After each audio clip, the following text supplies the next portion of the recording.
if this team gets high enough, there's a potential at some point in his career he could win an MVP. Yo, what is up, everybody? Welcome back to another episode of NBA Now. It's your boy Dom, and we're going to get right into things here today. So, today, we are talking about the Cleveland Cavaliers, one of the teams in the NBA with some of the best young talent on the offensive and defensive side of the ball. When you look at guys like Darius Garland, you look at guys like Evan Mobley, and you look at other guys like Jarrett Allen, Caris LeVert, Collin Sexton. I mean, there's a plethora of young talent on this team, and they almost made the playoffs last year.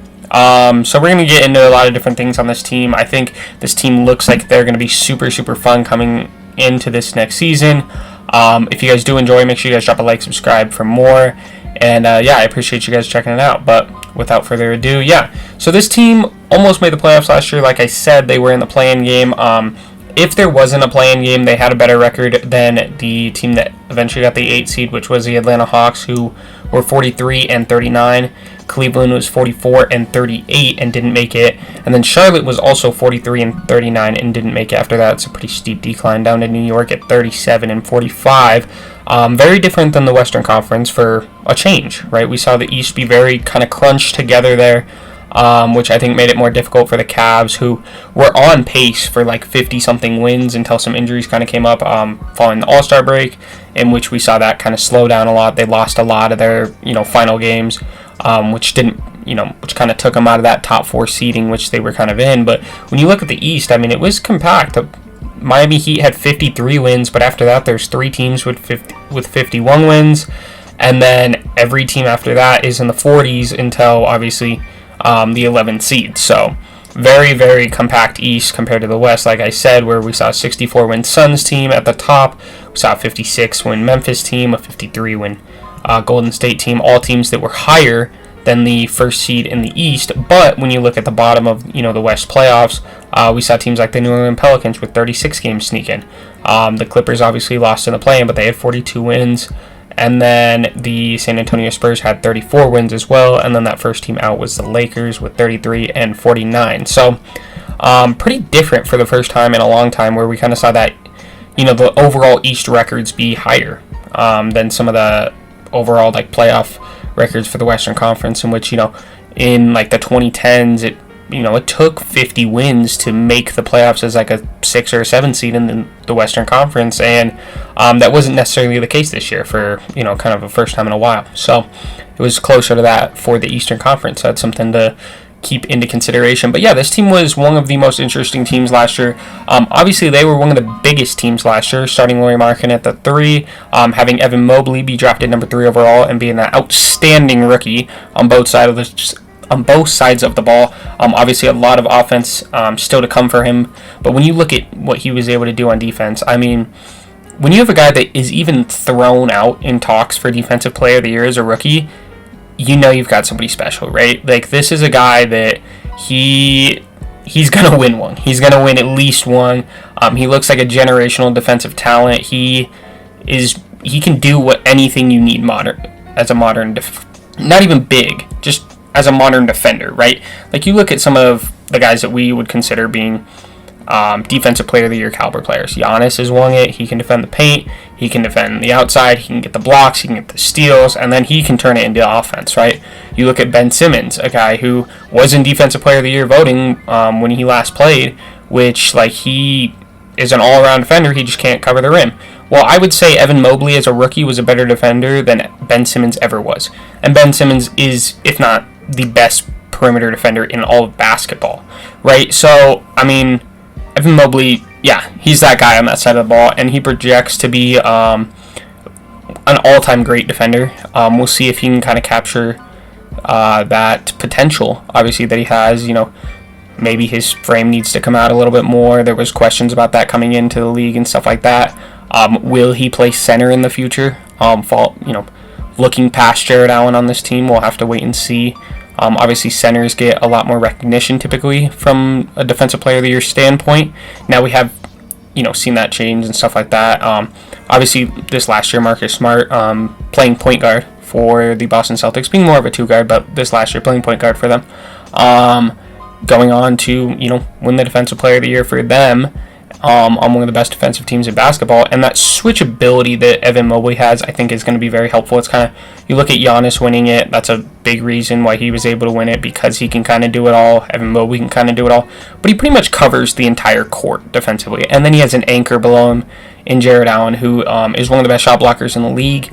And so defensively, this team was super, super interesting and kind of, covered up some of their weaknesses. Obviously, we didn't maybe see as much of Collin Sexton as we wanted to see, or him as good as we wanted to see this last year.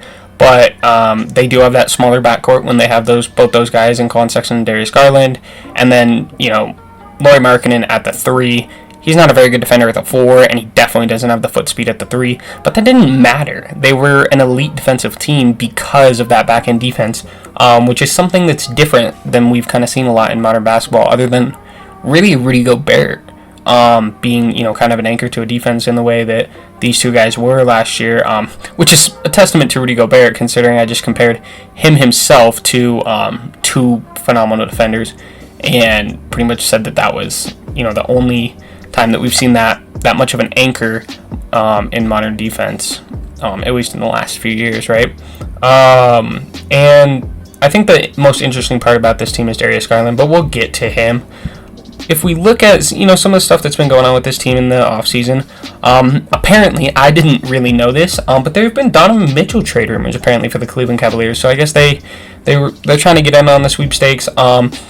We could see me maybe potentially publish a Donovan Mitchell video here in the next few days, so I won't go too deep into this. I might talk about it more there, but hey, if you compare Donovan Mitchell with Darius Garland in that backcourt, that's a filthy team. Now, what you might have to give up could potentially maybe not put this roster where you want in the long-term position, but that's a filthy backcourt when I think about it. And Donovan Mitchell, for all the hate that he gets sometimes, he's a lengthy defender at 6'1". Like, he's got like a 6'7" wingspan, so he can defend better than you would think when he is prioritized on that. Now, obviously, he kind of uses a lot on offense and stuff like that, but like I said, I'd get more into that later on. So interesting to see that the Cavs are continually trying to make moves. Collin Sexton, obviously, is a big guy in trade talks and stuff like that, looking at his offers and stuff like that. But yeah, it's interesting. It looks like he's going to be coming back on the qualifying. The Cavs offered him, it looks like, a 3 or $40 million offer. That's about what I think the going rate would be for Collin Sexton. That might be a little higher, because that's about $13.5 million a year. I would be comfortable paying him 12. I think his best potential future in the league is a 6-man, is just a better Lou Williams type of player. And yeah, he can average 20 points per game, but I think as a true lead your team 20 point per game type of scorer, I don't think that necessarily would lead to winning basketball anymore, just with his lack of defense, his playmaking, stuff like that, size. And so yeah, I think it's interesting to see what will kind of happen with him. I do think he kind of just rides it out this year, and then the Cavs probably lose him for nothing. We could see definitely a move at the deadline or something like that to try and kind of bolster some Cavs assets. But I think if you were going to move Collin Sexton, it probably would have been prior to this season. Not this upcoming season, but prior to this last season. More for a fact that would have been at his value's peak, in which you would have been able to acquire the most assets for him, get the most value out of him. And if you didn't think it was going to work, I think that was probably the place to go. But also, you didn't maybe know that Darius Garland was going to go ballistic like he did this last season and become one of the league's best point guards. So that's definitely something to consider when you're looking at that from a hindsight perspective, right? And then other than that, they brought back Ricky Rubio. I think a nice guy to bring back this offseason. Obviously, we saw what he did last year for them. I think he played a key mentor, veteran role for them, and I liked what he did there. And then, other than that, Darius Garland obviously agreeing to a long-term extension with the Cavaliers is something to note, but he's your best player. What else do you really hope that he's going to do?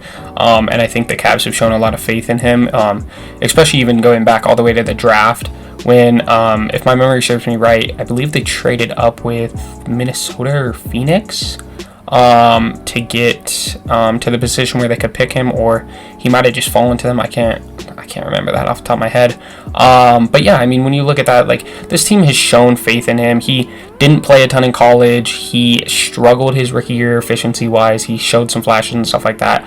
But a lot of those concerns, like, they really kind of popped out in a similar sense to, like, some other, like, I'm trying to think, just other rookies that have had the greatest first season, and we really kind of saw him turn it around this year, and to really an extravagant level. I think when you look at expectation-wise coming into the season, most people had the Cavs kind of down there with the Pistons, pinned as one of the worst teams in the league, a team that not a lot of people expected to do a lot of things.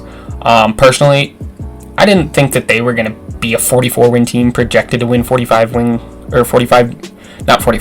50 games, projected to win 50 games, ending up being almost a 45-win team, almost made the playoffs. Like, I didn't think they were going to be that. I thought they could, like, flirt with a play-in spot, you know, be similar to where the Knicks were, where the Knicks were, like, the clear guy out of the play-in, but I figured that they would be competitive in basketball games. I thought Evan Mobley would be a good rookie.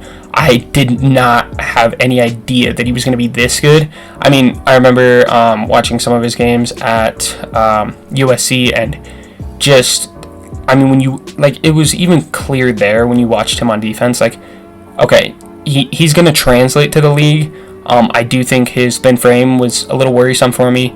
Not quite to the level that, like, a Victor Wembanyama or in this last draft, which we'll see how he pans out, a Chet Holmgren, where I think their frames are a little bit more worrying to me, whereas Evan Mobley, due to his defensive prowess and showing that against guys that were bigger than him at the college level, I thought that would translate fairly well. Obviously, like I said, I still think he needs to put on a little bit more. Just especially if he does play center in the future, he's definitely going to need to put on weight because yes, he's a lengthy defender and he can get pushed out of position and still be able to make the play. But eventually, you know, when you are guarding a Jokic or an Embiid, if you eventually become that primary center and big guy defender, like, you need to, the versatility is amazing, and that you need to get more in a Giannis build where you have that sturdiness, that fire hydrant body, where you can kind of hold your own against whatever's pushing against you, right? But I think, yeah, his start was better than I thought it could be, and he, I think, turned a lot of eyes to the Cleveland organization on his own as a rookie. I think he should have been Rookie of the Year, even with the Cavs slide at the end of the year. I think, yes, the Raptors and Cleveland overachieved, but I think when you look at expectation-wise, the Raptors were expected to at least be a play-in team, if not a low seed for the playoffs, and they ended up being a 5 seed, right? So yes, they overachieved, but Cleveland, even being like a true playoff contender, a true, like, good team, I think was just not in anybody's expectations, and that includes mine, right? Like I said, I think I was a little higher on them than the general perception of them, just because I watched a little bit of Evan Mobley before. I definitely had heard a lot of the Darius Garland stands and kind of their expectations of what he'd be. I wasn't completely behind it, but I was like, hey, you got a guy that can play make, you got 2 scorers in the backcourt, 2 pretty good defenders. I really like the Jared Allen pickup. Let's see what they can do, right? And so I thought they would be a little better than the general audience or general perception of them, but nowhere near what they were. And so I think a lot of that is definitely to be credited to Darius Garland, Evan Mobley, Jared Allen, obviously, like the big 3 guys that they had last year. And yeah, I think it's super cool to see it, you know, a young team like that kind of step onto the scene and make a name for themselves, right? This is the first time Cleveland has been relevant without LeBron in 20 years, 30 years. I mean, you got to go back to Mark Price, probably, who I never saw play. He played before I was alive, right? And most people probably watching this video, unless you're a diehard Cavs fan, or just a, you know, very good NBA fan, like, you probably don't know who he is, even because it's been that long since the Cavs were relevant, even without LeBron James. And yeah, you can consider Kyrie Irving being the number 1 overall pick, making them a little relevant. They still sucked. They were not a good basketball team. How do you think they ended up getting Andrew Wiggins as well? Like, yes, Kyrie Irving was an amazing player when he went there, but they were still a terrible basketball team until LeBron returned, right? And so I think it's cool that they were able to make a name for themselves and kind of dig out their own path in Cavs history at this point, kind of start to forge their own way. I think it'd be super amazing if LeBron went back there. I think that'd be one of the coolest storylines. Obviously, he did just recently sign an extension with the Lakers, so that makes that possibility less and less. And I think his priority at this point is playing with Bronny, keeping his team or keeping his family in LA. But I wouldn't be shocked. At minimum, I think he's signing a one-day with the Cavs at the end of his career, probably, and retiring as a Cleveland legend, right? He's obviously going to get his jersey retired and everything like that there. But yeah, I think it would be super cool to see him play with this team, and he's almost exactly what this team needs. A veteran, playmaking, scoring.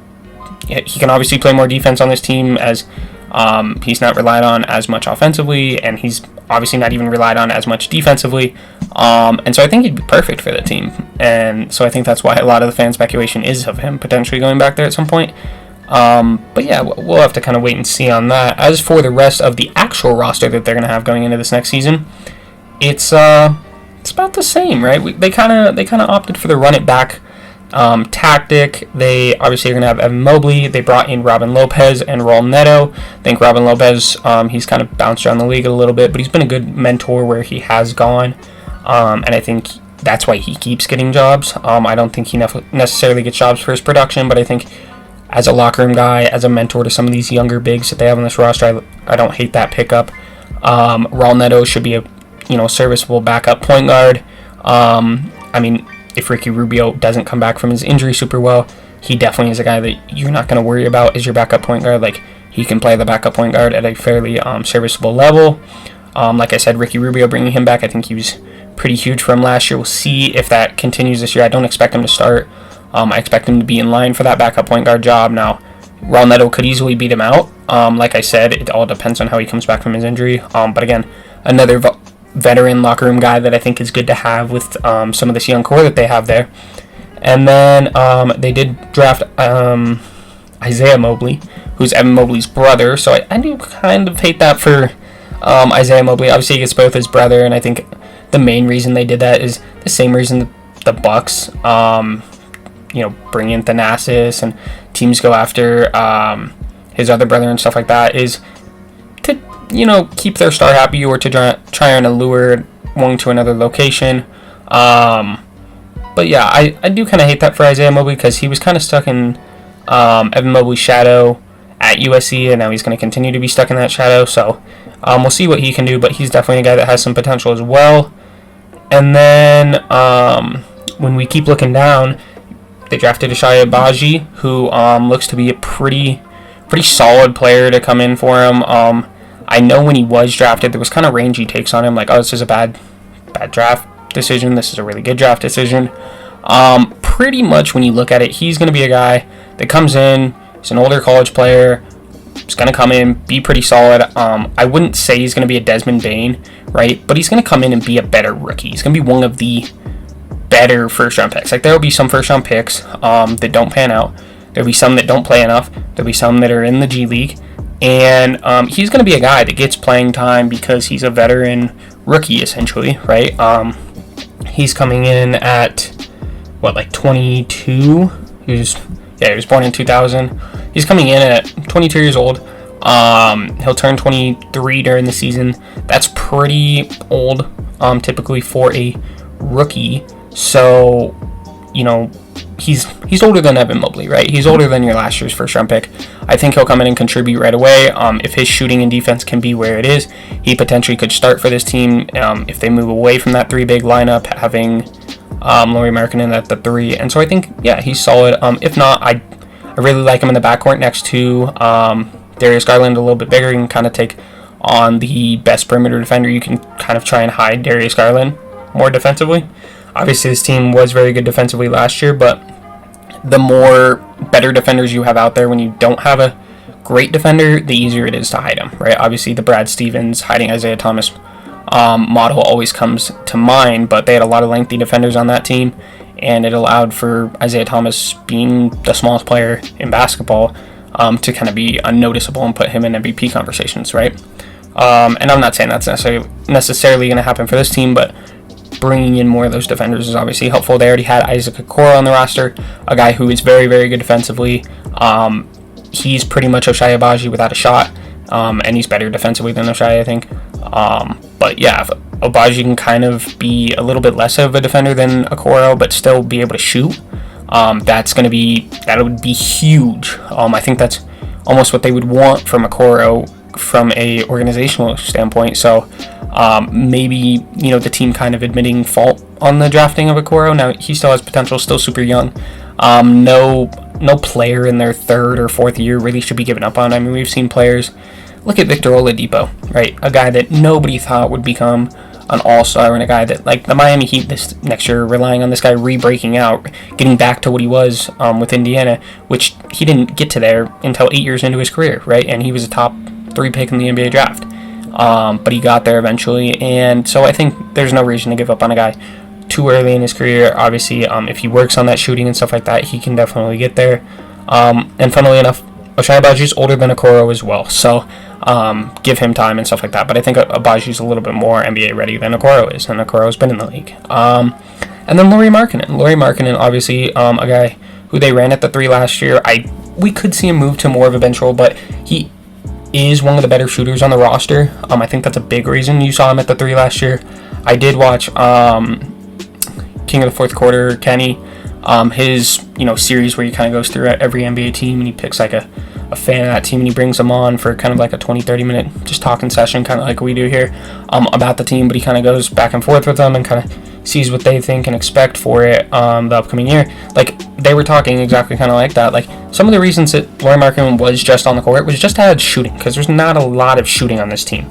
You look at Okoro, you look at Mobley, you look at Jared Allen. Like, if you have all 3 of those guys on the floor, it makes it a lot easier to guard Darius Garland or Collin Sexton, right? Versus if you can throw out a guy that can just shoot league average percent from 3, that spacing just opens up just that little bit more, which makes it that much easier for any of your players on the court. So I think if you can kind of slowly move him more towards the bench role, that could, bode well for you, especially if teams catch on to the 3 big thing, having an offseason kind of game plan for it a little bit more. I think coaches are going to be a little bit more used to it, having seen it the whole last season.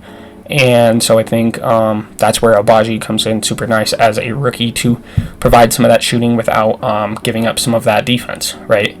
And then when you move to veteran guys on the bench, if we're still talking about veteran guys, you got Kevin Love. Obviously still on a massive contract for this team. I think, he's been in trade talks for probably 3 years now, ever since LeBron went to the Lakers. It was like, when are the Cavs going to get rid of Kevin Love? And they extended him immediately once LeBron left. I think a decision they've come to regret since then.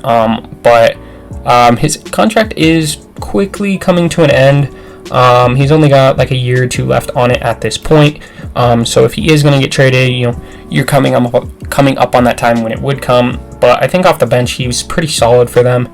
Last year, when we look at what he was able to do for this team, he was able to, just kind of do his thing. He played center for them last year, so it was a little bit different. He kind of went back to being more of a traditional big, I guess, per se, than playing more of a 4, I think, due to some of that size that they had in the starting lineup when you plugged him in. It just made more sense to have him as kind of a stretch center. And so he averaged like 13 off the bench for him, right? 13 points, 7 rebounds.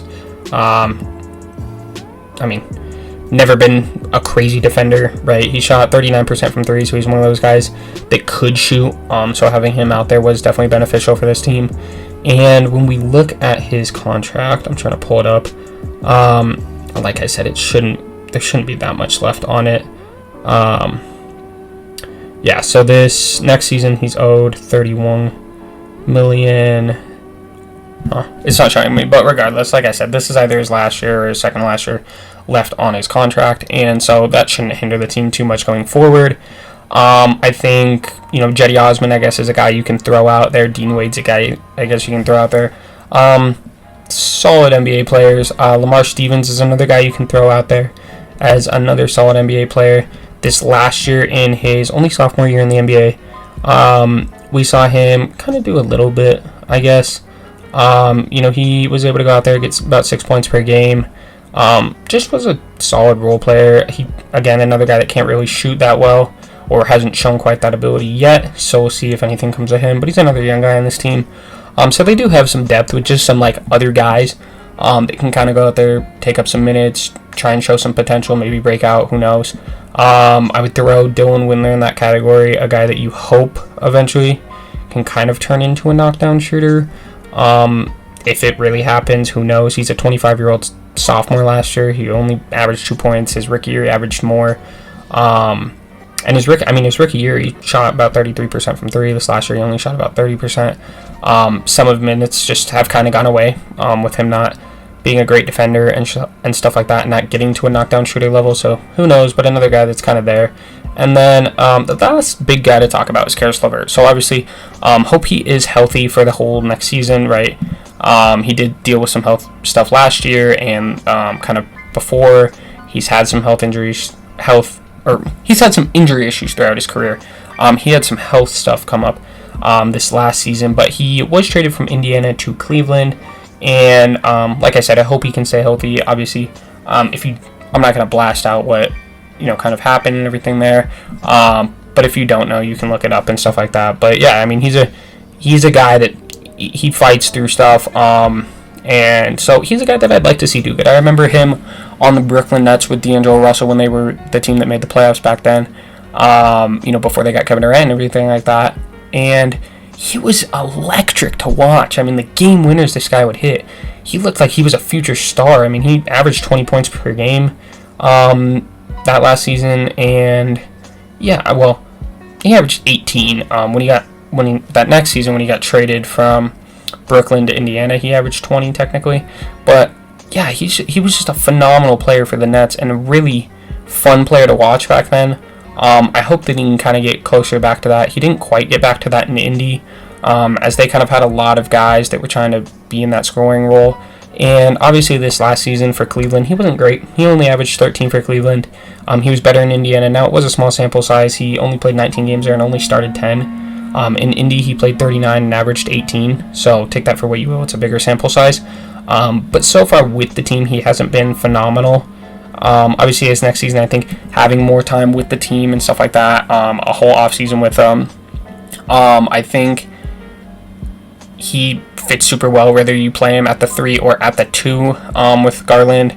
Again, I think Agbaji can definitely sneak into there at the 2 or the 3. Those guys are kind of switchable as what? Caris LeVert's like 6'6" as well. Agbaji's like 6'5", so they're kind of right in that same range, so it doesn't really matter. I guess you would technically call LeVert more of the 2, as he kind of has more of that traditional scoring at that 2 guard type of thing. His playmaking is also a little bit better. He averaged about 4 assists per game last year. Sorry, his highest ever was that final time that he was in Brooklyn, where he was averaging 6 assists for the 12 games that he was there. But yeah, I think he's a super interesting player. A player that I don't know if Brooklyn ever should have traded in the Harden trade, but they did trade. And yeah, I think he could unlock something different for this team, especially scoring-wise. We saw Garland be the lead guy for this team and, score over 20 points per game and look like a future all-star. I mean, like I said, I wanted to get more into Garland, but I really kind of deep dived into this team. I think Caris LeVert can definitely be up there and help increase his scoring, but I do want to touch on Garland a little bit before the end of the video. And I mean, Garland is amazing. Like, Darius Garland's an amazing basketball player, and I don't know if I can state that enough. I mean, he made an all-star team last year in his third year in the league. When you look at like how he started off, like I said, in his rookie season, 12 points per game, had some efficiency issues, was only shooting 40% from the field, upped that the next year to 45%, got up to 17 points, and then this last year with the defense and everything else coming along, he got over 20 points per game, and he just ate defenses alive. I mean, his mid-range game is there. Like, he can shoot the mid-range. He can take the off-the-dribble three-pointers. He can do the catch and shoot three-pointers and stuff. Almost shoots 40% on them. And then, like, his playmaking, like, he averaged 8.6 assists last year, and that might not even tell the whole story, because, like, Jared Allen doesn't create any offense for himself. Evan Mobley doesn't create a lot of offense for himself. Even you look at a guy like Lauri Markkanen, doesn't create a lot of offense for himself. But like Darius Garland was getting these guys, he was getting these guys the ball and getting them in scoring positions. I mean, Evan Mobley averaged 15 points per game on his rookie year, a lot due to Darius Garland. And Jared Allen, the same. Like, he made an all-star team, a lot due to Darius Garland, right? Like, Jared Allen averaged 16 points per game last year, which I think that was a career high, right? Yeah, by far a career high. It was over 3 points higher than any other season that he played. And, like, it was just different. Like, he had these bigs that couldn't really create a lot of offense for themselves, averaging pretty solid numbers, and he was getting them involved, and like they were carrying him on the defense, but like he was carrying them just as much on the offensive side of the ball. And I'm excited to see this guy in his next year. Like, I hear on the Through the Wire podcast, which I listen to a lot, like they talk about, like he's like a young Chris Paul and everything like that. And besides the defense, I mean, he kind of is. He kind of orchestrates everything and just kind of eats away at the defense in whatever way that he wants to. You know what I mean? So he's a super interesting guy. I think if this team gets high enough, there's a potential at some point in his career he could win an MVP. I wouldn't necessarily lean into that just because there's so many good guards, especially even just in the Eastern Conference. I mean, at the bottom of the East, like if we look at the standings real quick from last year, you have Orlando, where I think Markelle Fultz can be very good. If you guys haven't seen my video on that, make sure you guys take a look at that. Detroit, obviously Cade Cunningham, I'm a big fan of. Indiana has Tyrese Halliburton, I'm a big fan of. Washington, not really. New York, I guess if you want to say Jalen Brunson. Charlotte has LaMelo. Cleveland has Darius Garland. Atlanta has Trae Young. Like, a lot of these teams at just the bottom of the Eastern Conference have some really, really good guards. And so I think Darius Garland is right up there with him. Like, he's a top guard in this league. Not even just due to his ability to dissect the defense and be able to score the ball for himself, but I think a lot due to how he can get guys open. And so, yeah, I'm super interested to see what he does with the rest of his career and kind of in the league.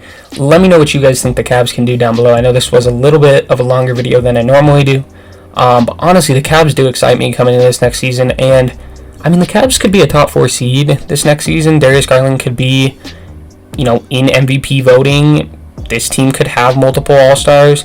Karis LeVert could get to an All-Star level. Like, there's so much that this team has going for them this next season, and they're one of the most interesting teams headed into next season, especially based on their trajectory and how that was kind of hindered due to some injuries and stuff this last season. So, yeah, I'm super interested. I mean, Evan Mobley could be the defensive... Sorry, I just bumped my mic, but Evan Mobley could be the defensive player of the year for the Cleveland Cavaliers next year, and like, he wouldn't even be the best player on the team. So it's super interesting to see what they could do. And I know, I mean, for the first time in a long time, I would say, like, I'm actually excited to watch some Cleveland basketball games. Because if LeBron wasn't there, I wasn't watching Cleveland, that's for sure.